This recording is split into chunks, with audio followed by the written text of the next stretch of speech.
الحمد للہ بے شک تمام تعریف اکیلے اللہ وحدہ لا شریک کے لیے سزاوار ہے۔ نحمدہ، ہم ہمیشہ اس کی حمد بیان کرتے ہیں، ونستعینہ، ہر کام میں اسے طلب کرتے ہیں، ونستغفرہ، اپنے گناہوں سے توبہ کرتے ہیں، ونعوذ باللہ من شرور انفسنا، اور اپنے نفس کی شرارتوں سے اللہ رب العالمین کی پناہ میں آتے ہیں، ومن سیئات اعمالنا، اور اپنے اعمال کی برائیوں سے اللہ رب العالمین کی پناہ میں آتے ہیں۔ من یهدہ اللہ فلا مضل لہ، اور اس بات پہ یقین رکھتے ہیں کہ اللہ رب العالمین جسے ہدایت دینا چاہے اسے کوئی گمراہ نہیں کر سکتا، ومن یضلل فلا ہادی لہ، اور اس بات پہ یقین رکھتے ہیں کہ اللہ رب العالمین جسے اپنے در سے پکار دے اس کی کوئی رہبری نہیں کر سکتا۔ وَأَشْهَدُ أَن لَّا إِلَٰهَ إِلَّا اللَّهُ وَحْدَهُ لَا شَرِيكَ لَهُ، اور میں گواہی دیتا ہوں کہ معبود برحق صرف ایک اکیلا اللہ رب العالمین ہے، وہ اکیلا ہے، اس کا کوئی شریک نہیں۔ وَأَشْهَدُ أَنَّ مُحَمَّدًا عَبْدُهُ وَرَسُولُهُ، اور میں گواہی دیتا ہوں کہ محمد رسول اللہ صلی اللہ علیہ وسلم اللہ تعالیٰ کے خاص بندے اور آخری رسول ہیں۔ اما بعد، یا ایھا الذین آمنوا اتقوا اللہ حق تقاتہ ولا تموتن الا وانتم مسلمون، اے ایمان والو اللہ تعالیٰ سے ڈرا کرو جیسا اسے ڈرنے کا حق ہے، اور دیکھو مرنا تو مسلمان ہی کا۔ یا ایھا الناس اتقوا ربکم الذی خلقکم من نفس واحدہ، اے لوگوں رب سے ڈرو جس نے تمہیں ایک جان سے پیدا کیا، وخلق منها زوجها وبث منهما رجالا كثيرا ونساء، اور رب سے ڈرو جس نے تمہارے جسم سے تمہارا جوڑا بنایا اور پھر پوری دنیا میں مرد و عورت کو پھیلا۔ واتقوا اللہ الذی تساءلون بہ والارحام، اور اس رب سے ڈرو جس کا واسطہ دے کر تم ایک دوسرے سے اپنے حقوق مانگتے ہو اور رشتوں کا خیال رکھو۔ ان اللہ کان علیکم رقیبا، بے شک اللہ رب العالمین تمہارا نگراں۔ یا ایھا الذین آمنوا اتقوا اللہ وقولوا قولا سدیدا، اے ایمان والو اللہ تعالیٰ سے ڈرا کرو اور بات سیدھی کہا کرو۔ یصلح لکم اعمالکم ویغفر لکم ذنوبکم، اللہ رب العالمین تمہارے اعمال درست کر دے گا، تمہارے گناہوں سے درگزر کرے گا۔ ومن یطع اللہ ورسولہ فقد فاز فوزا عظیما، اور جس نے اللہ اور اس کے رسول کی فرمانبرداری کی اس نے یقیناً بڑی کامیابی حاصل۔ اما بعد فإن خیر الحدیث کتاب اللہ، اور سب سے بہترین حدیث اللہ کی کتاب ہے۔ وخیر الہدی ہدی محمد صلی اللہ علیہ وسلم، اور سب سے بہترین طریقہ محمد رسول اللہ صلی اللہ علیہ وسلم کا طریقہ ہے۔ وشر الامور محدثاتها وكل محدثۃ بدعہ، اور سب سے بدترین طریقہ وہ ہے جو دین میں اپنی طرف سے نکالا جائے اور وہ بدعت ہے۔ وكل بدعۃ ضلالہ وكل ضلالۃ فی النار، اور ہر بدعت برائی ہے، برائی کا ٹھکانہ جہنم ہے۔ اما بعد، اللهم انی اسألک علما نافعا ورزقا طیبا وامنا متقبلا، الہی مجھے لفظ علم، حلال روزی، تیری بارگاہ میں قبول ہونے والا عمل عطا فرما۔ اللهم انی اعوذ بک من عذاب القبر ومن عذاب جہنم ومن فتنة المحیا والممات ومن شر الفتنة المسیح الدجال، الہی مجھے قبر کے عذاب سے بچا، جہنم کے عذاب سے بچا، زندگی اور موت کے فتنے سے بچا، اور دجال کے فتنے سے بچا۔ اللہم رب زدنی علما، اللہم رب زدنی علما، اللہم رب زدنی علما، الہی ہمارے علم میں اضافہ کر۔ رب یسر ولا تعسر وتمم بالخیر، الہی آسانی کرنا مشکل نہ کرنا، اور جو کام ہم نے شروع کیا ہے اس کا خاتمہ بالخیر کرنا، آمین یا رب العالمین۔ حاضرین جمعہ، میرے دینی ملی اسلامی بھائیوں، آج کے خطاب کو عنوان وہی گزشتہ ہفتے والا، غموں پریشانیوں کا علاج کتاب و سنت کی روشنی۔ حاضرین، پچھلی دفعہ ایک اصول آپ کو ذہن نشین کرایا گیا تھا، یاد کرایا گیا تھا، امید کرتا ہوں تمام حضرات کو یاد ہوگا۔ اگر بعض حضرات بھول گئے ہوں گے پھر وہ اصول یاد دلا دیں کہ صرف اس غربے کے لیے نہیں، ساری زندگی کے لیے اصول ہے۔ الا بذکر اللہ تطمئن القلوب، اللہ کے ذکر سے دلوں کو اطمینان ملتا ہے۔ دلوں کو اطمینان کس سے ملتا ہے؟ اللہ تعالیٰ کے ذکر۔ اور بتایا گیا تھا کہ یہ حقیقت ہے، اور اس حقیقت سے کوئی انکار نہیں کر سکتا کہ اس دنیا میں امیر ہو یا غریب، نیک ہو یا بد، مرد ہو یا زن کو قانون قدرت کے تحت غموں اور پریشانیوں کا سامنا کسی نہ کسی شکل میں کرنا ضرور پڑتا ہے۔ اور یہاں تک پہنچ جاتی ہے کہ انسان کو سمجھائی نہیں دیتا، سمجھ میں نہیں آتا کہ وہ کیا کرے اور کیا نہ کرے، اس کی ساری صلاحیتیں جواب دی جاتی ہیں۔ خلاصہ کلام یہ ہے کہ ان مسائل پریشانیوں سے فرار کسی انسان کے لیے ممکن نہیں۔ تو اس غلط فہمی یا خوش فہمی میں نہ رہے کہ ہم دنیا میں آئے ہیں، پیدا ہوئے ہیں تو ہمیں کوئی غم پریشانی نہیں آئے گی، یا ہم کچھ ایسے اعمال اور ایسی چیزیں کر لیں گے کہ ہماری زندگیاں غموں پریشانیوں سے پاک و صاف ہو جائے گی۔ نہیں، اگر قرآن مجید میں مذکور آیات اور واقعات کا مطالعہ کریں اور کسی مستند تاریخی کتاب کی ورد گردانی کریں تو یہ بات سمجھنے میں قطعاً کوئی دشواری محسوس نہیں ہوگی کہ اس کائنات کی عظیم الشان شخصیات یعنی انبیاء علیہ السلام کو بھی غموں اور پریشانیوں کا سامنا کرنا ہے۔ اور یہ بتایا گیا تھا کہ دنیا میں ایسی کوئی جسمانی اور روحانی بیماری موجود نہیں جس کا علاج ممکن نہ ہو۔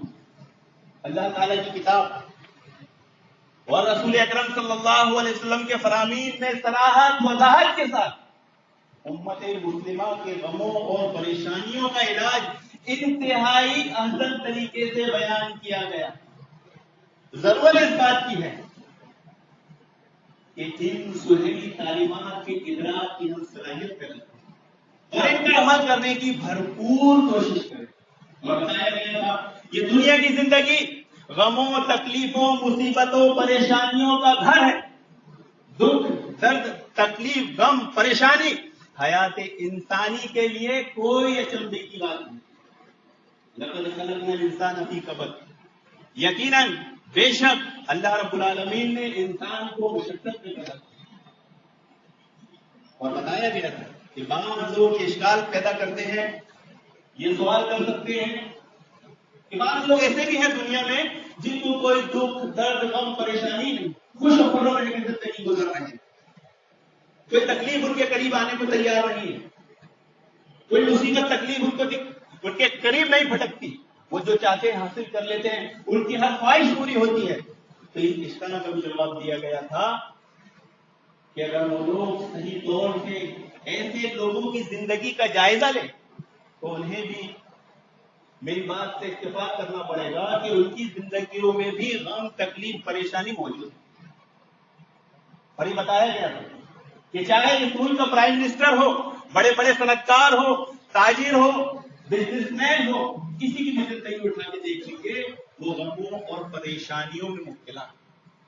آپ ان کی فیکٹریوں، کمپنیوں، دکانوں پر جگمگاتے ہوئے سائن بورڈ سے حسرت میں نہ آ جائیں، بلکہ اس کے پیچھے چھپے ہوئے اندھیروں سے آپ ناواقف، عام لوگ ناواقف ہوتے ہیں۔ اور بتایا گیا تھا کہ عام لوگوں کو نہیں معلوم کہ ایسے لوگ کیا کیا پاپڑ بیل کر اپنے دن گزارتے ہیں اور کیسے کیسے دکھ درد جھیل کر وہ رات میں بستر پر گرتے ہیں۔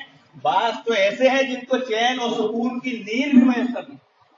اور یہ بتایا گیا تھا محترم حاضرین کہ وہ لوگ جن کو اپنی زندگیوں میں اطمینان میسر ہے تو اس کی وجہ صرف یہی ہے کہ ان کی روزی حلال ہے اور وہ شرعی امور کو، شرعی اصولوں کو اپنی زندگی میں نافذ کیے ہوئے ہیں۔ اور یہ بتایا گیا تھا کہ غموں اور پریشانیوں سے پاک صاف زندگی صرف جنت میں ملے گی۔ یہ امتیازی بخش صرف آخرت کی زندگی کو حاصل ہے۔ وہ خوش نصیب لوگ ہوں گے جنہیں اللہ رب العالمین غموں اور پریشانیوں سے پاک زندگی عطا کرے گا۔ اللہ رب العالمین سے دعا ہے کہ اللہ رب العالمین ہم سب کو ان میں شامل کرے، جنہیں فرشتے کہیں گے لا يسمعون فيها لغوا ولا تاثما الا قيلا سلاما سلاما، کہ نہ وہاں کوئی لغو بات، جھوٹ بات، فضول بات سنیں گے، وہاں صرف سلام ہوگا، سلام ہوگا، سلام۔ اور بتایا گیا تھا کہ غم، پریشانی، انسانوں کے دلوں پر غم اور پریشانی کا نزول ہوتا رہے تو دل دو قسم کے ہو جاتے ہیں۔ ایک وہ دل جس پر اللہ رب العالمین کی رحمتوں برکتوں کا نزول ہوتا ہے، وہ دل خوش ہوگا، نیکی اور بھلائی کے کاموں میں مصروف، خیر اور بھلائی کے کاموں کی طرف مائل ہوتے ہیں اور بہت کم پریشان۔ دوسرے وہ دل جو شیطان کی آماج گاہ ہوتے ہیں،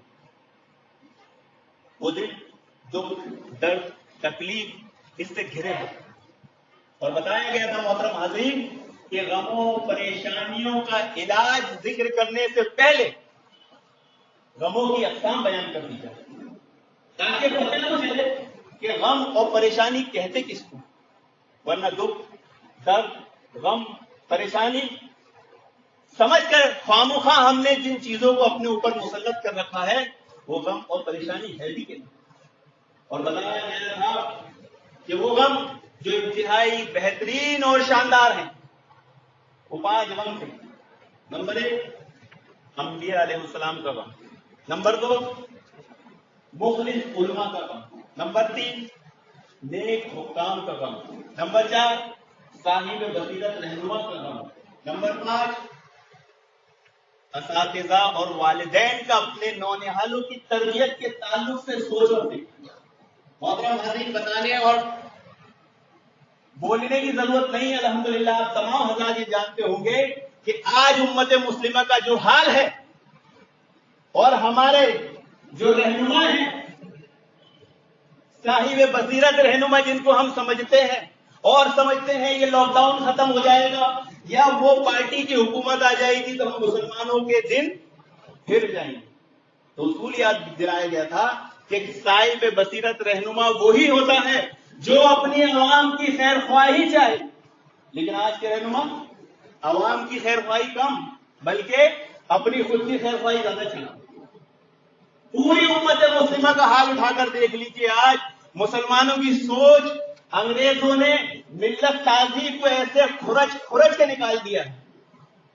ہم مسلمانوں میں سے ملت سازی دلوں میں سے کھرچ کے نکال دی گئی ہے۔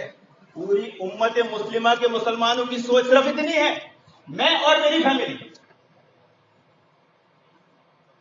آدمی سودا بھی کر لیتا ہے، الیکشن آتے ہیں دیکھتے نہیں ہیں 500 روپے میں ووٹ بک جاتا ہے اپنے مفاد کے لیے۔ کون سے رہنما؟ صاحب بصیرت رہنما۔ تو آج امت کی جو سب سے بڑی کمزوری بن چکی ہے کہ ہمیں محترم حاضرین ملت سازی نہیں، اور بتایا گیا تھا وہ اساتذہ اور وہ والدین جو اپنے بچوں کی تربیت میں غم اور پریشانی کو جھیلتے ہیں۔ آپ دیکھیں گے یہاں وہ والدین موجود ہیں جنہوں نے اپنے بچوں کی تربیت کے لیے دکھ، درد، غم، پریشانی، جدائی کا غم جھیلا ہے۔ کسی نے اپنے بچے کو ڈاکٹر بنایا، کسی نے اپنے بچے کو انجینئر بنایا، کسی نے اپنے بچے کو عالم بنایا۔ بچہ جب گھر سے دور جاتا ہے پڑھنے کے لیے، ماں باپ سے دور ہوتا ہے، کیا وہ دکھ درد برداشت کرتے نہیں ہوں؟ کیا ان کو دکھ درد کا احساس نہیں ہوتا ہوگا؟ تو وہ جو دکھ، درد، غم، پریشانی کی انہوں نے جھیلا ہے اس کا رزلٹ ان کو آگے جا کے یہ ملتا ہے کہ انہیں کوئی دکھ، درد، غم زندگی میں ہوتا نہیں۔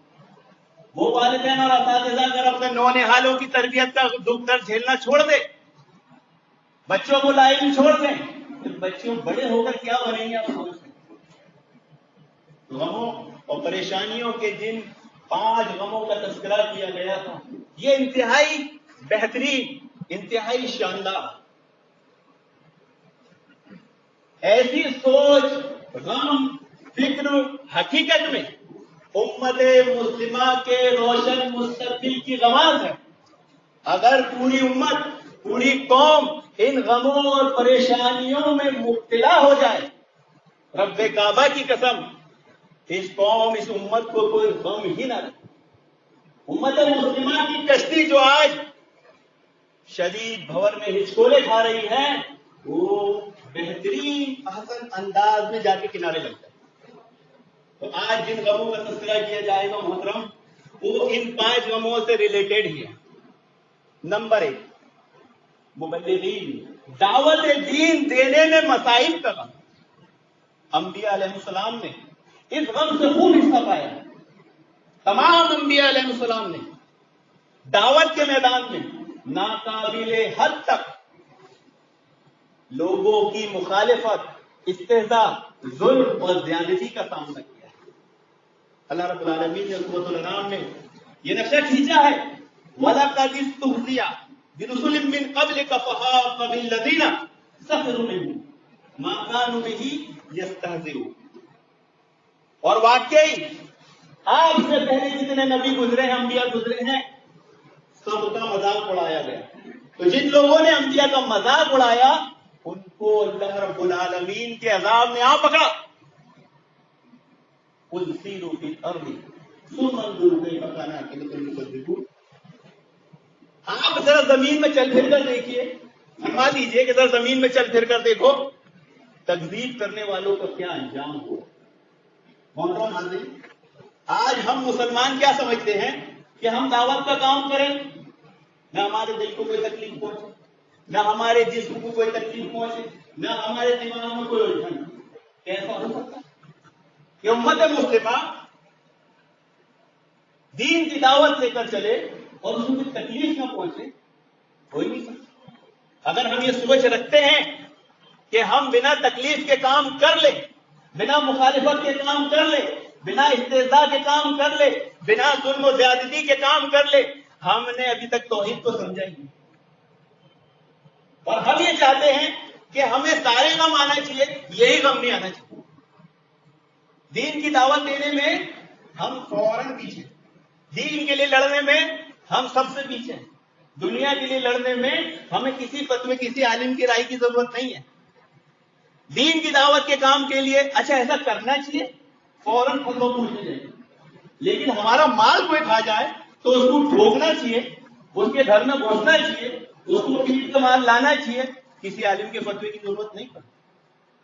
تو محترم حاضرین، اللہ تعالیٰ نے امت کی طرف سے ملنے والے غم پر اللہ کے نبی صلی اللہ علیہ وسلم کو صبر کی تلقین کی۔ آپ دیکھیں گے عروہ رضی اللہ عنہ سے روایت ہے، وہ عائشہ رضی اللہ عنہ سے بیان فرماتے ہیں کہ آپ نے اللہ کے نبی صلی اللہ علیہ وسلم سے عرض کیا کہ کیا آپ کی زندگی میں احد سے بھی زیادہ کوئی سخت دن آیا ہے؟ تو آپ صلی اللہ علیہ وسلم نے فرمایا، حاضرین یہ ایک اصول یاد ہے کیونکہ بات چل رہی ہے غموں اور پریشانیوں کے علاج سے۔ ہم لوگ جب دعوت کا کام کرتے ہیں، جیسے لوگ ہر اہل توحید دائی ہے، وہ اس کا اٹھنا بیٹھنا، اس کے اعمال، یہ سب ایسے ہونا چاہیے جسے دیکھ کر اللہ یاد آئے، کم سے کم اس کے اعمال تو ایسے ہونا چاہیے۔ یہ بھی ایک دعوت۔ اب اس دعوت کے میدان میں بعض دفعہ ایسا ہوتا ہے جب آپ گفتگو کرتے ہیں تو ہم کہہ دیتے ہیں کہ صحابہ نے اللہ کے نبی صلی اللہ علیہ وسلم سے کہا، یا اللہ کے نبی صلی اللہ علیہ وسلم نے کہا۔ ایسے تو اس کو بہت بڑی گستاخی تو نہیں ہے، لیکن یہ جملہ آپ کی دعوت، آپ کی بات کے اثر کو کم کر دیتا ہے، ختم کر دیتا ہے۔ کیونکہ بعض لوگ اس کو کیا سمجھتے ہیں، دیکھو یہ کتاب و سنت کی بات کرتا ہے اور اسے اللہ رسول کے بارے میں کن جملات کو ادا کرنا چاہیے وہ بھی نہیں معلوم۔ تو جب صحابہ اکرام اللہ کے نبی صلی اللہ علیہ وسلم کے سامنے بات کرتے ہیں تو کیا کہتے ہیں؟ عرض کیا۔ اور جب اللہ کے نبی صلی اللہ علیہ وسلم کوئی بات کہتے ہیں تو ہم بولتے ہیں اللہ کے نبی صلی اللہ علیہ وسلم نے فرمایا۔ یہ دو چیزوں کا دھیان رکھیں، کیونکہ میں نے مشاہدہ کیا ہوں، ایک بندے کی زبان سے بات نکل گئی کہ اللہ کے نبی صلی اللہ علیہ وسلم نے کہا، اس نے پکڑ لیا، اس نے کہا دیکھو اس کو نبی کے بارے میں یہ بولنا بھی نہیں آتا، جبکہ نبی سے سب سے زیادہ محبت کرنے والے کون؟ ہم۔ نبی کی سنتوں پہ سب سے زیادہ عمل کرنے والے کون؟ ہم۔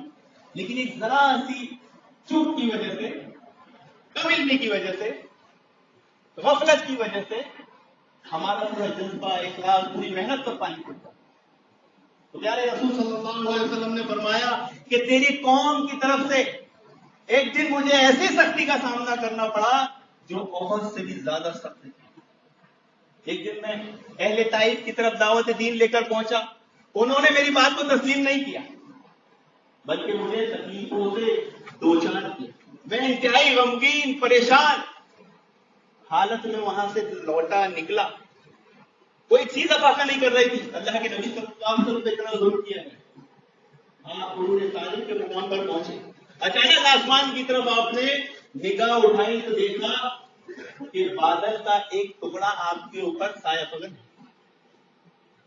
ایک لخت جبرائیل علیہ السلام نے اس کو سے آواز دی اور کہا اے محمد رسول اللہ صلی اللہ علیہ وسلم، آپ کی قوم نے آپ نے جو بات کہی اللہ تعالیٰ نے سن لی، آپ کی قوم نے آپ کے ساتھ جو کہا جو کیا اللہ تعالیٰ نے دیکھ لیا، اب آپ کی خدمت میں فرشتوں بادل کے فرشتے جو مامور ہیں ان کو بھیجا ہے اور کہا ہے کہ آپ جو چاہے حکم کریں۔ چنانچہ بادلوں پر مامور فرشتہ اللہ کے نبی صلی اللہ علیہ وسلم کی طرف متوجہ ہوا اور کہا سلام ہو اے محمد رسول اللہ صلی اللہ علیہ وسلم، اور آپ حکم کریں، میں ابھی ان لوگوں کو ان دو پہاڑوں کے بیچ میں پیس دیتا ہوں۔ چنانچہ پیارے رسول صلی اللہ علیہ وسلم نے فرمایا نہیں، یہ ایمان نہیں لائے تو ان کی آنے والی اولاد ایمان لائے اور وہ اللہ تعالیٰ کی عبادت کرنے والی ہوگی اور شرک نہیں کرے گی۔ ایک اصول یہ بھی پتہ چلا یہاں پر کہ دعوت کے میدان میں کبھی بھی مایوس نہیں ہونا چاہیے۔ ہم کسی کو دعوت دین دیتے ہیں، ایک دو بار بات بتائے نہیں مانا، ہم فوراً دل میں ایک رائے قائم کر لیتے ہیں، ارے چھوڑو اس کو تو بتانا ہی نہیں۔ ارے آپ حق بات بول رہے ہو، آپ کی حق بات کا اثر اس کے نسلوں میں اتر جائے گا، اس کی آنے والی نسلوں میں آئے گا، وہ ضائع جانے والی نہیں۔ تو اس سوچ کو ختم کرنا ہے۔ دعوت دین کے میدان میں یہ غم پریشانی کو جھیلنا ہے کہ اگر اس نے ہماری بات نہیں سنا تو ہم میں ہو سکتا ہے کچھ کمی ہو، ہم میں ہو سکتا ہے کچھ کوتاہی ہو، ہم نے صحیح طریقے کا اختیار نہیں کیا تھا، ہم اس کو درست کریں گے لیکن اس کام کو نہیں چھوڑیں گے، ہمت نہیں آ رہی۔ اسی طرح پیارے رسول صلی اللہ علیہ وسلم اس وقت بھی غم اور پریشانی میں مبتلا ہو گئے جب کفار مکہ نے آپ کے معراج کے دعوے کو ماننے سے انکار کیا اور بیت المقدس کے تعلق سے سوالات کرنا شروع کر دیا۔ صحیح مسلم کی روایت میں ابو ہریرہ رضی اللہ عنہ بیان فرماتے ہیں کہ اللہ کے نبی صلی اللہ علیہ وسلم نے فرمایا میں حتیم میں بیٹھا ہوا تھا، کفار مکہ وہاں پر آ پہنچے اور میرے معراج کے دعوے کے تعلق سے اور بیت المقدس کے دعوے کے تعلق سے وہ پوچھنے لگے، سوالات کرنے لگے اور میرے کو ان کے جوابات نہیں معلوم تھے۔ میں اتنا پریشان اور غمگین ہوا کہ اتنا غمگین اور پریشان کبھی نہیں ہوا۔ دعوت کے میدان میں ایسی نوبتیں آتی ہیں، چاہے وہ عامی ہو چاہے وہ عالم ہو، جو اس کے سامنے ایسی باتیں ایسے سوالات آتے ہیں جن کا جواب اسے معلوم نہیں ہوتا، تو 100% ہمیں غم پریشانی فکر لاحق ہوتی ہے، لیکن ایک اصول و قاعدہ بھی یاد رکھیں، مجھے نہیں معلوم۔ جب کوئی بات کرتا ہے، کوئی سوال کرتا ہے، کوئی مسئلہ پوچھتا ہے اور اگر ہمیں نہیں معلوم تو یہ کہہ دینا کہ مجھے نہیں معلوم آدھا علم ہے۔ کتنا علم ہے؟ اگر ہمیں کوئی مسئلہ نہیں معلوم، کوئی بات نہیں معلوم اور کوئی ہم سے پوچھتا ہے تو وہاں صاف طور سے یہ کہہ دینا میرے علم میں نہیں۔ اسے علماء کرام نے آدھا علم قرار دیا، ورنہ ہم کیا سمجھتے ہیں ہم تو بڑے اہل حدیث ہیں، ہم تو بڑے علم تو علم، ہمارے پاس ہر بات ہر سوال کا جواب ہے۔ ایسا ہو سکتا ہے؟ نبی کریم صلی اللہ علیہ وسلم کے بعد ایسا کوئی امتی ہو سکتا ہے جو ہر مسئلہ جانتا ہو، جس کے پاس ہر مسئلے کا علم ہو؟ نہیں۔ ہمارے صحابہ اکرام ابو بکر صدیق رضی اللہ عنہ، حضرت عمر رضی اللہ عنہ، حضرت عثمان، حضرت علی، جب ان کے پاس کوئی مسئلہ پوچھنے آتا تو آپ اسے آگے بڑھا دیا۔ ہم کیا کرتے ہیں؟ میرے سے پوچھو، میں بتاؤں۔ وہ کیا کرتے تھے؟ ان سے پوچھو، حالات جب آتے ہیں اور پیارے رسول صلی اللہ علیہ وسلم کی زندگی میں بھی آئے، آپ کو معلوم نہیں یہ بات، ہندو بیت المقدس کے تعلق سے کفار مکہ سوالات کر رہے ہیں، آپ بڑے غمگین اور پریشان ہونا فطری بات ہے، لیکن اس سے ہمیں سبق ملتا ہے۔ وہ سبق کیا ملے گا؟ انشاءاللہ بات آگے آئے گی۔ چنانچہ اس دوران اللہ رب العالمین نے بیت المقدس کو اللہ کے نبی صلی اللہ علیہ وسلم کے سامنے بلند کر دیا اور آپ اس کو دیکھتے جاتے تھے اور ان کے سوالات کے جواب دیتے جاتے۔ اسی طرح دوسرا غم عبادت کے متعلق، وہ لوگ جو اللہ تعالیٰ کے نیک بندے سلیم الفطرت، وہ ہمیشہ اس سوچ اور فکر میں مبتلا رہتے ہیں کہ وہ اللہ رب العالمین کی عبادت کو خوبصورت انداز سے احسن طریقے سے کیسے انجام دیں۔ اب یہ اپنے اپنے نصیب اور مقدر کی بات ہے کہ کون سی سوچ اور فکر انسان کے اوپر غالب ہے۔ اللہ تعالیٰ کے نیک بندے ہمیشہ اس بات کی جستجو میں رہتے ہیں، ان کی یہ کوشش ہوتی ہے کہ وہ اللہ تعالیٰ کی عبادت کو اچھے سے اچھے بہتر سے بہتر طریقے سے کر کے اس کو حضور پیش کرے تاکہ وہ قبولیت کے درجے کو پہنچے۔ یہ مسجد ہے محترم ناظرین، میں اکیلا خطیب نہیں ہوں، بے شمار خطیب یہ آئے چلے گئے ہیں، لیکن اپنے خطاب کو خوبصورت بنانے کی کوشش ہر خطیب کرتا ہے، سبھی جانتے ہیں۔ لیکن میں یہ پوچھنا چاہتا ہوں کہ اس مسجد میں جو لوگ بیٹھے ہیں وہ اپنی عبادت کو خوبصورت بنانے کی کیا کوشش کرتے ہیں؟ خطیب کو بولنا پڑتا ہے بھائی آگے آ جاؤ، آگے آ۔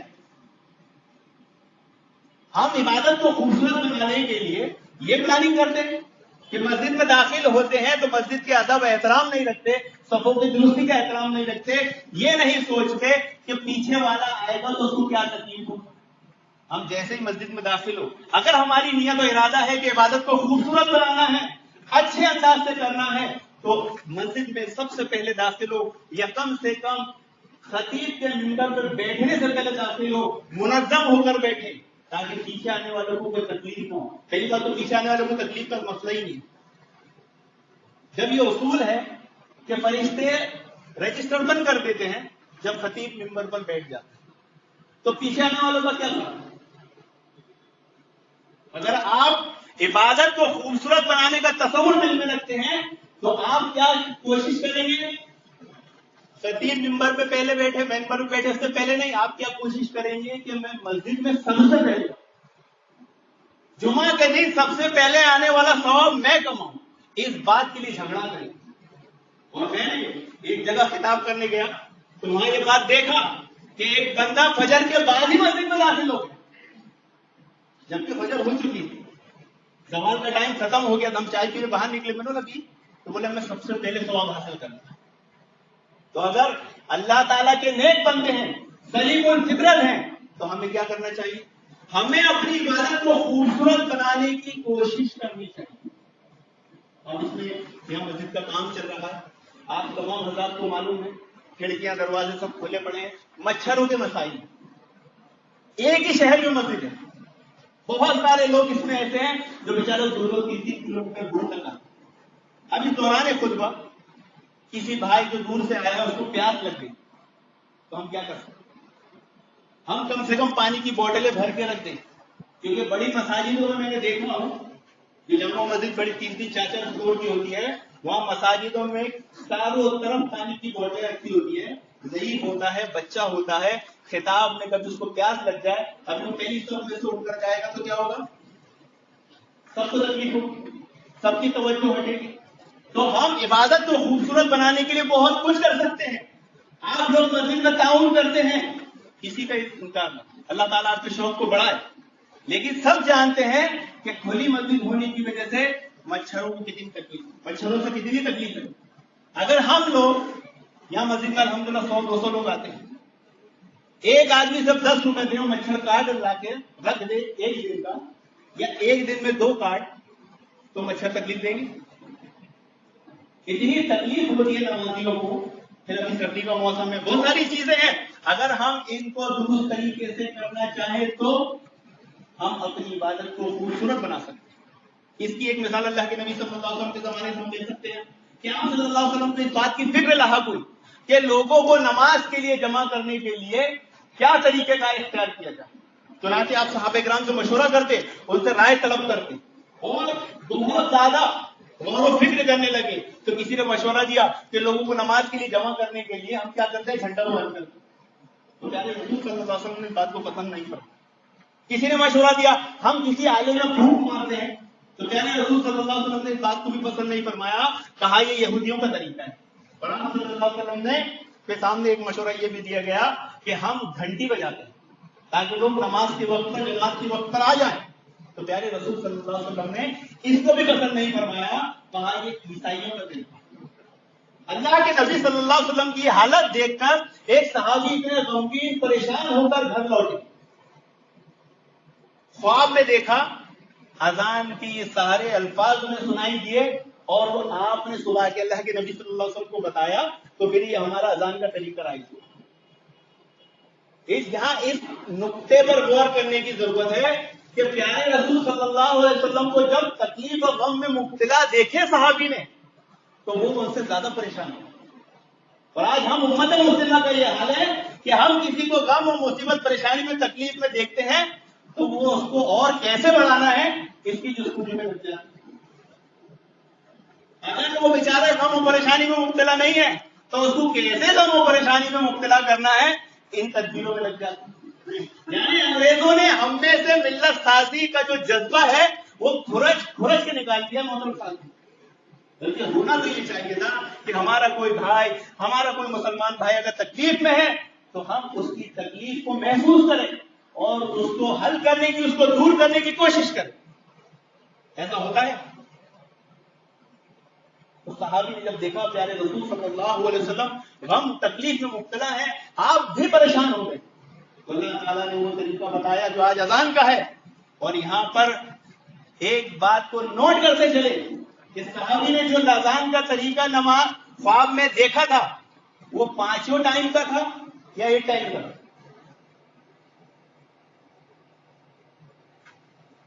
5 ٹائم اذان ہوتی نا. صحابی نے جو اذان دیکھی تھی وہ ہوتی جو فجر میں اذان ہوتی ہے وہ پورا طریقہ دیکھا.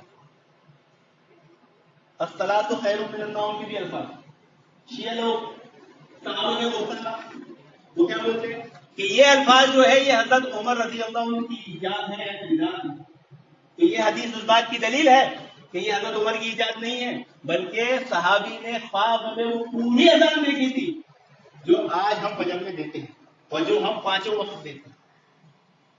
تو یہ حضرت عمر کی بدعت نہیں. محترم حاضرین تیسرا سچے کو جھٹلانے کا. ایک آدمی سچ بول رہا ہوتا ہے اور اس کو جھٹلا دیا جائے اس کے دل پہ کیا نہیں وہ بولتا ہے کہ میں سچ بول رہا ہوں اور انہیں جھٹلا دیا جا رہا ہے.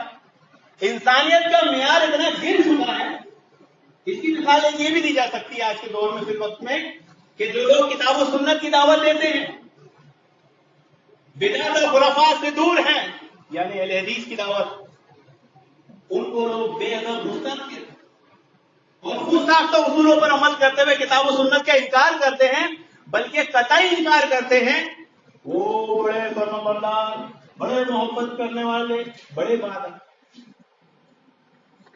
کیا مطلب انسانیت کہاں پہنچ چکی ہے آج مسلمانوں کا معیار کہاں پہنچ چکا ہے کہ خرت کو جنو کہہ دیا اور جنو کو خرت جو چاہے آپ کا حسن کرشمہ ساز کرے. آج بہت سارے لوگ اس مسجد میں نماز پڑھنے نہیں آتے جبکہ یہاں کتاب و سنت کی نماز ہوتی ہے. بدعت و خرافات نام کا نام و نشان دور تک نہیں ہے لیکن وہ سب جگہ نماز پڑھیں گے یہاں نماز پڑھیں گے. ان کی نماز دیوبندی کے پیچھے ہو جاتی ان کی نماز بریلوی کے پیچھے ہو جاتی ان کی نماز شیعوں کے پیچھے ہو جاتی ہوگی جبکہ اس بات پر سب کا اتفاق ہے کسی کا اختلاف نہیں کہ جس کی بدعت کفر تک پہنچے اس کے پیچھے نماز نہیں ہوتی. اگر آپ جانتے ہیں یہ بندہ یہ امام قبر کو سجدہ کرتا ہے اس کے پیچھے نماز نہیں ہوتی. اختلاف اس بات میں ہے کہ جس کی بدعت کفر تک نہیں پہنچتی اس کے پیچھے ہوتی کہ نہیں. تو ایسے لوگ بھی اس شہر میں موجود ہیں جہاں کتاب و سنت کے مطابق بات ہوتی نماز ہوتی عبادت ہوتی وہاں نماز پڑھنے نہیں آتے باقی سب جگہ چلے جاتے. ملت سازی کتاب و سنت کی تعلیمات کہاں پہنچ گئی محترم سامعین اکرام. عبداللہ بن زید رضی اللہ عنہ چھوٹے سے بچے تھے. آپ نے منافقوں کے سردار عبداللہ بن ابی سے سنا وہ کہہ رہا تھا کہ جب اگر ہم مدینہ میں داخل ہو گئے یقولون لئن رجعنا الی المدینہ کہ اگر ہم مدینہ میں داخل ہو گئے تو عزت والا ذلت والے کو نکال دے گا نعوذ باللہ. یعنی وہ منافق اپنے آپ کو عزت والا کہہ رہا تھا اور نبی اور صحابہ کی شان میں غلط الفاظ استعمال کر رہا تھا. آپ بچے تھے یہ بات سنی جا کے فوراً اللہ کے نبی صلی اللہ علیہ وسلم کو بتایا. پیارے رسول صلی اللہ علیہ وسلم نے اس کی بات سنی اس کو بلا بھیجا. وہ آیا اور اللہ کے نبی کے سامنے جھوٹی جھوٹی قسم کھانے لگا ایسی باتیں کرنے لگا کہ اللہ کے نبی صلی اللہ علیہ وسلم کو اس کی بات پر اعتماد اور یقین کرنا پڑا. اس سے قاعدہ اصول یہ بھی ملا کہ زندگی میں دنیا میں ایسا ہوتا ہے، دو بھائیوں کے جھگڑے ہوتے ہیں، ایک بھائی صحیح ہوتا ہے، غلط ہوتا ہے، تو جو غلط ہوتا ہے وہ چرب زبانی سے ایسی باتیں کرتا ہے کہ فیصلہ اپنے حق میں لے لیتا ہے، اور جو بیچارہ سچا ہوتا ہے وہ زبان کا صاف اور جرت والا نہیں ہوتا، وہ دیکھتا رہ جاتا ہے، فیصلہ اس کے خلاف چلتا ہے۔ چنانچہ عبداللہ بن زید رضی اللہ عنہ کے سامنے نے ایسی چکنی چپڑی اختیار زبانی سے باتیں کی کہ پیارے رسول صلی اللہ علیہ وسلم کو منافق کی بات پر یقین کرنا پڑا۔ معلوم ہوا کہ اللہ کے نبی صلی اللہ علیہ وسلم کو علم غیب نہیں تھا، ورنہ اس کی بات پہ یقین نہیں کرتے۔ اب ذرا بتائیں، تصور کریں، جب ایک سچا آدمی کوئی سچی بات بول دے اور بڑی محفل میں اس کو جھٹلا دیا جائے، اس کو جھوٹا غلط ثابت کر دیا جائے تو اس کے دل میں کیا بیتتی ہے، کیا بیتتی ہوگی، آپ سمجھ سکتے ہیں۔ اگر نہیں سمجھتے تو یہاں دیکھیں کہ جب ان کے چچا نے یہ بات دیکھی کہ پیارے رسول صلی اللہ علیہ وسلم نے منافق کی بات کو مان لیا اور میرا بھتیجا غلط ثابت ہو گیا، تو اپنے بھتیجے کو سخت ڈانٹ کر دیا۔ کیا یہ چاہتا تھا تو کہ پیارے رسول صلی اللہ علیہ وسلم سے ناراض ہو جائے، تجھے جھوٹا سمجھے، تمام مسلمان تجھے جھوٹا سمجھے؟ کیا بیتی ہوگی اس چھوٹے سے بچے پر؟ تو سچ بولنے والے کے ساتھ ایسے حالات بھی آتے ہیں کہ اس کو جھٹلا دیا جاتا ہے۔ یہ غم انسان کو بہت زیادہ پریشان کرتا ہے۔ بات لمبی نہ ہو، مختصر سا آخری پہلو بیان کر کے اپنی بات کو ختم کرتا ہوں۔ جھوٹی تہمت کا ایک آدمی یا کسی شخص پر جھوٹی تہمت لگائی جاتی ہے تو وہ کس غم پریشانی میں مبتلا ہوتا ہے یہ وہی سمجھ سکتا ہے۔ عائشہ رضی اللہ عنہ کا واقعہ ہمارے سامنے موجود ہے محترم حاضرین، کہ جب آپ پر جھوٹی تہمت لگائی گئی، پہلی بات تو آپ اس وقت بیمار تھے۔ ایک آدمی، ایک شخص، ایک مرد، ایک عورت اگر بیمار ہو یا کسی غم پریشانی میں مبتلا ہو اور اس پر دوسرا غم یہ کہ اس پہ جھوٹی تہمت لگا دی جائے تو آپ سمجھ سکتے ہیں کیا ہوگا۔ حضرت عائشہ رضی اللہ عنہ پر کیا بیتی ہوگی؟ آپ فرماتی ہیں میں پوری رات روئی، پورا دن روئی، پوری رات روئی، یعنی 2 رات 1 دن روئی۔ آپ کے غم کا یہ حال تھا کہ میرے گھر والے یہ سمجھ رہے تھے کہ کہیں میرا دل نہ پھٹ جائے۔ آپ کی تکلیف کا یہ حال تھا کہ جو عورت آپ کی تیمارداری آپ سے ملنے آتی تھی وہ بھی زاروں قطار ہوتی تھی۔ چنانچہ ایک دن پیارے رسول صلی اللہ علیہ وسلم آپ کے گھر تشریف لے، آپ کے پاس بیٹھے، حضرت عائشہ فرماتی ہے کہ اللہ کے نبی صلی اللہ علیہ وسلم پر 1 مہینے تک وحی نازل رہی۔ یہ بھی اس بات کی دلیل ہے کہ اللہ کے نبی صلی اللہ علیہ وسلم کو علم غیب نہیں تھا، ورنہ پیاری بیوی پر تہمت لگے اور آپ ان سے ساتھ سونا اٹھنا بیٹھنا منقطع کر دیں۔ تو اللہ کے نبی صلی اللہ علیہ وسلم جب آپ کے گھر پہنچے، آپ کے پاس بیٹھے، سب سے پہلے آپ نے اللہ رب العالمین کی وحدانیت بیان۔ دیکھیے یہ اصول قاعدہ بھی یہاں پتہ چلا محترم حاضرین، ہماری زندگی میں بے شمار معاملات ہوتے ہیں، چاہے وہ خوشی کا موقع ہو، چاہے وہ غم کا موقع ہو، چاہے وہ تیمارداری کا موقع ہو، ہم سب کرتے ہیں، وحدانیت بیان نہیں کرتے، توحید بیان نہیں کرتے۔ جا کر انتظامات ضرور دیکھیں گے، شادی بیاہ میں، موت میت میں، بیماری کرسی میں، وغیرہ وغیرہ، لیکن اگر کوئی چیز بیان نہیں ہوتی تو توحید بیان نہیں ہوتی، وحدانیت بیان نہیں ہوتی۔ ہونا تو یہ چاہیے تھا مسلمانوں کو کہ ہماری محفلوں میں، ہماری تیمارداری میں، شادی غم میں کوئی اگر آئے اور توحید بیان کیے بنا چلا جائے تو اسے اچھا نہ سمجھا جائے۔ اگر وہ واقعی توحید کا ماننے والا ہوگا، کتاب و سنت کی تعلیمات سے واقف ہوگا، وہ سب سے پہلے آ کر کیا کرے گا؟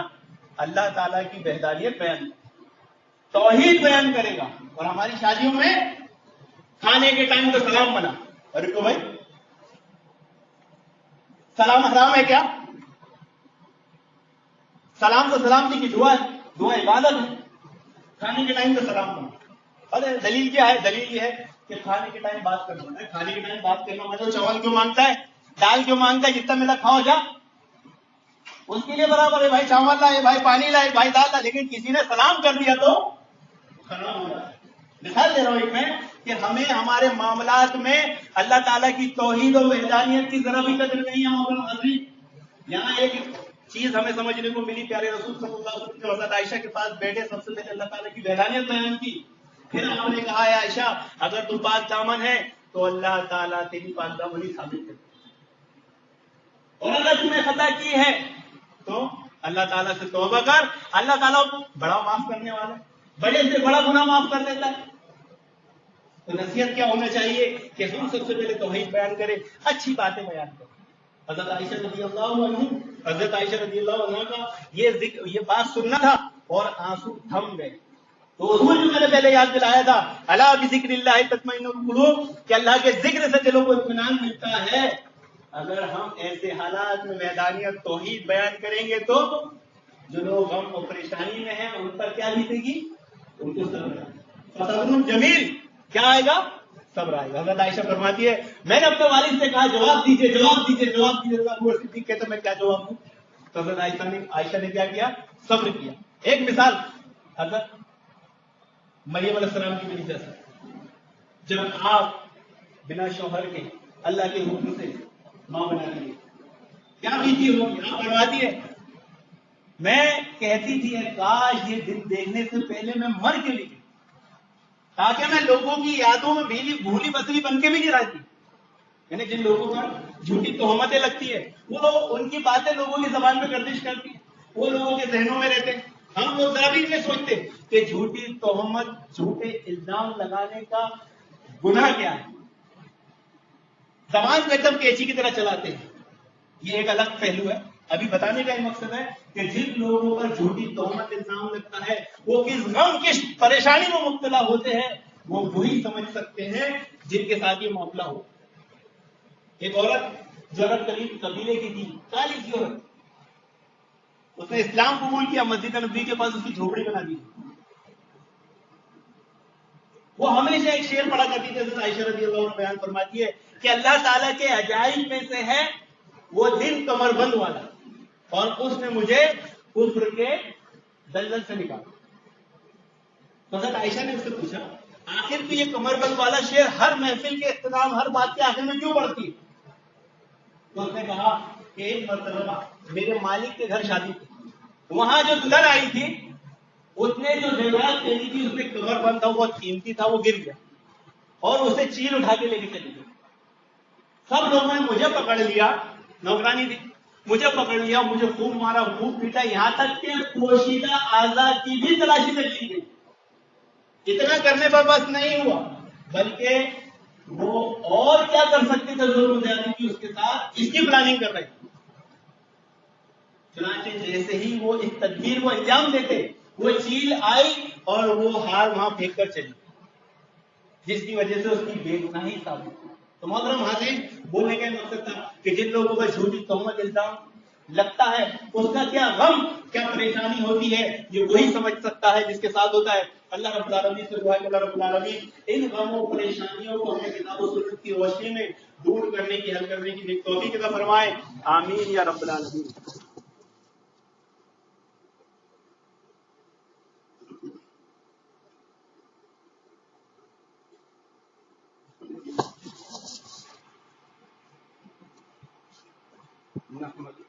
نحمده ونصلي على رسوله الكريم، اما بعد. اللهم اغفر لنا وللمؤمنين والمؤمنات والمسلمين والمسلمات والف بين قلوبهم واصلح ذات بينهم وانصرهم على عدوك وعدوهم اللهم انت كفرت اهل الكتاب الذين يصدون عن سبيلك ويكذبون رسلك ويقاتلون اولياء.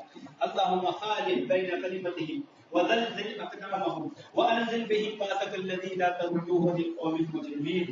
اللهم اغفر لنا والمؤمنين والمؤمنات والمسلمين والمسلمات. ربنا لا تزغ قلوبنا بعد إذ هديتنا وهب لنا من لدنك رحمة إنك أنت الوهاب. ربنا إنك جامع الناس ليوم لا ريب فيه إن الله لا يخلف الميعاد. أعوذ بالله السميع العليم من الشيطان الرجيم من حمزه ونفخه ونفثه. سبحان الله وبحمده سبحان الله وبحمده سبحان الله وبحمده وآخر دعوانا الحمد لله رب العالمین. حاضرین، اندور جنرل سے ضلع عبدالوہاب صاحب کا انتقال ہوا ہے. روز پہلے آپ تمام حضرات سے دعا ہے کہ آپ ان کے لیے دعائیں خیر کریں. اللہ رب العالمین ان کے سنجان سے درگزر فرمائیں، ان کے گناہوں کو معاف فرمائیں، ان کی مغفرت فرمائیں، ان کو جنت میں اعلیٰ مقام نصیب فرمائیں. آمین یا رب العالمین.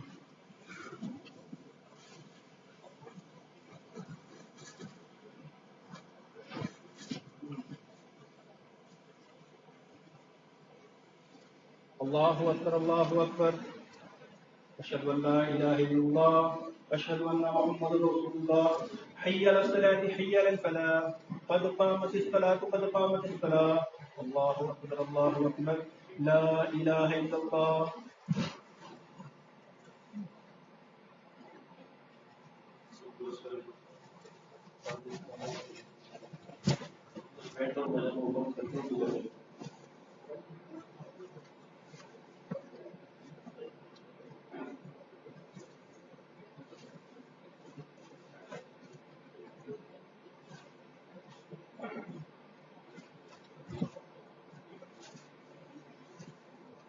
الله أكبر.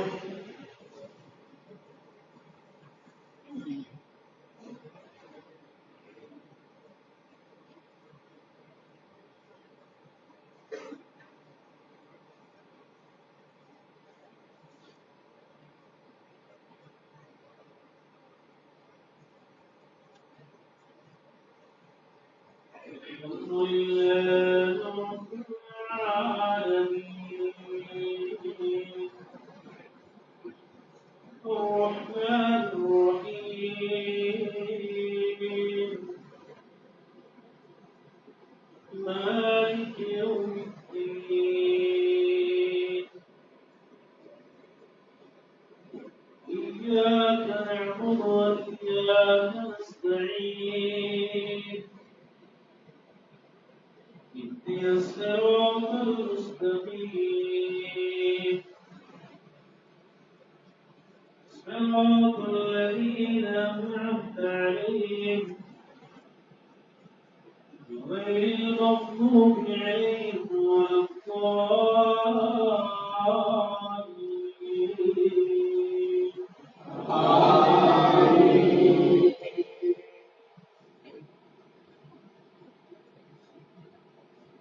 سبح اسم ربك الأعلى الذي خلق فسوى والذي قدر فهدى والذي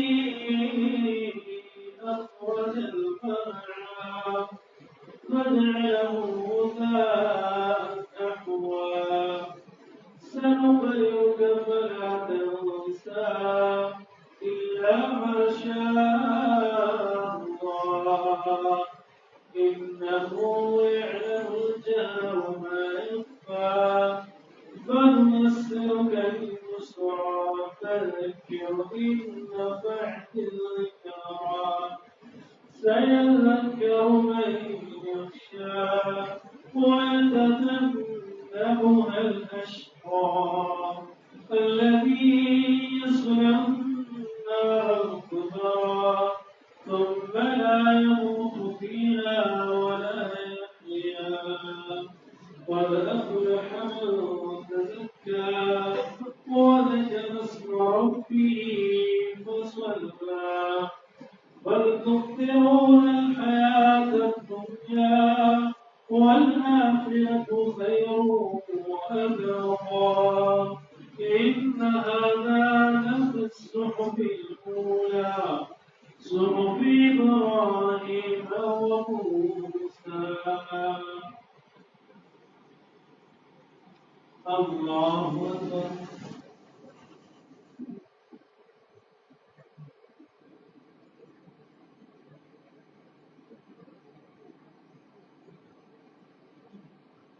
سمع الله لمن حمده.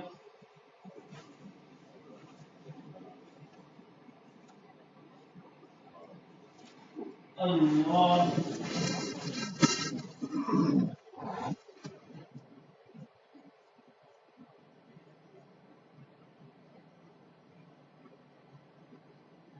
الله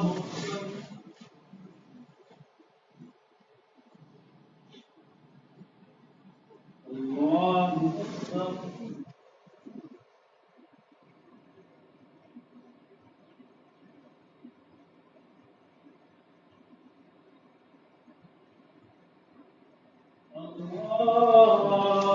أكبر.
عاملة ناصبة تصلى نارا حامية تسقى من عين آنية ليس لهم طعام إلا من ضريع لا يسمن ولا يغني من جوع وجوه يومئذ ناعمة لسعيها راضية في جنة عالية لا تسمع فيها لاغية فيها عين جارية فيها سرر مرفوعة وأكواب موضوعة ونمارق مصفوفة وزرابي مبثوثة أفلا ينظرون إلى الإبل كيف خلقت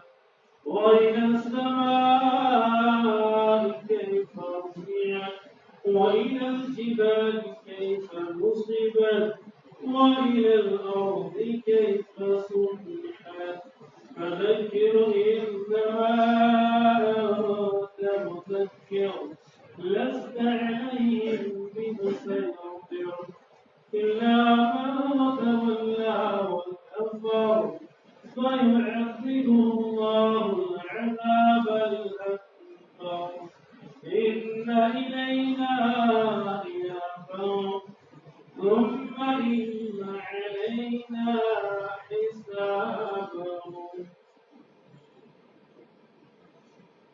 الله أكبر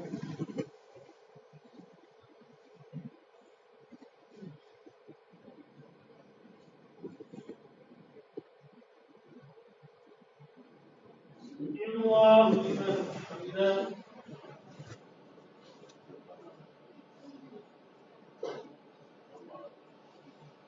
الله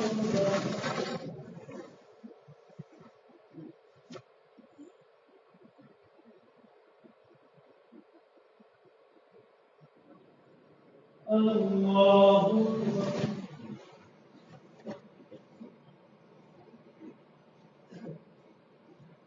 الله أكبر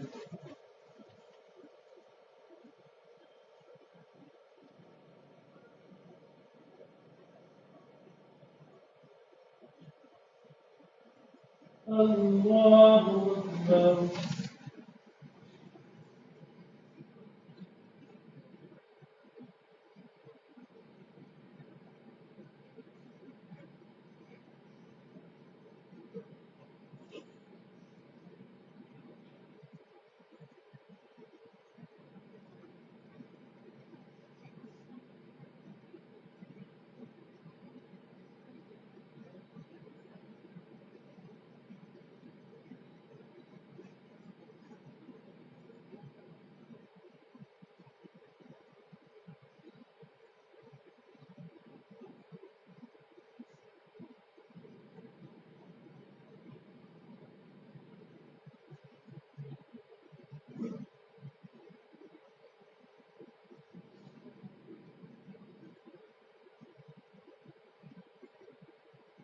السلام عليكم ورحمة الله السلام عليكم ورحمة الله